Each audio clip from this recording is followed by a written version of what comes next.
Charge. Charge in Library of Ruin is one of the many aspects inside the game that can affect your gameplay via charge currency, with quote-unquote certain key pages. Now charge is an interesting case, as it's very different and unique compared to many other aspects, still having a simple gimmick. First get introduced to charge in the Urban Nightmare, specifically known as the reception of the Warp Cleaner Crew.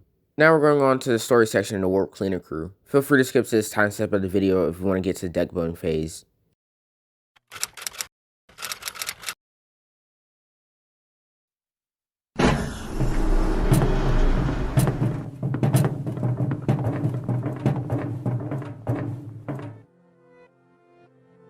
The episode starts off with W corporate employees / agents entering the gory, bloody, and traumatic place that's known as the Warp Train. The employees' names are Rose, Sen, and Lesty. Rose being the senior employee compared to Sen and Lesty.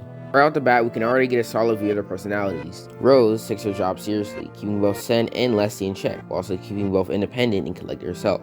Lesty is weirdly energetic most of the time, with gore and blood on the train, treating it lightheartedly, only complaining about the bad smell, reeking of flesh. Sen acts mostly casually and laid back, kind of like a mix of Lesty and Rose together, with only a slight few differences. Going on, after a bit of bickering from both Lesty and Sen, Lesty realizes there's no passengers on the train, specifically first class passengers. Rose then shows us 2 camera footage of what really happened on the train. We later learn that the first class passengers morphed and emerged into grotesque, freakishly odd creatures, with all of this being orchestrated by a doctor and a nurse. But the W Corp agents later learn the identity of the perpetrator, with their name being Jae-hoon, a puppeteer-like individual that converted the first-class passengers into little puppets. This is also followed by the nurse's identity, Alina. Alina is given the title, the Blood Red Knight.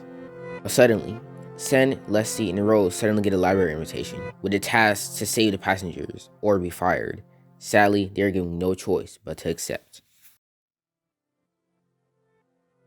Now, there's a ton to conclude about this story, but I'd rather save it for now. But going on, let's go ahead and go to the deck building battle segment of the Warp Cleaner Crew.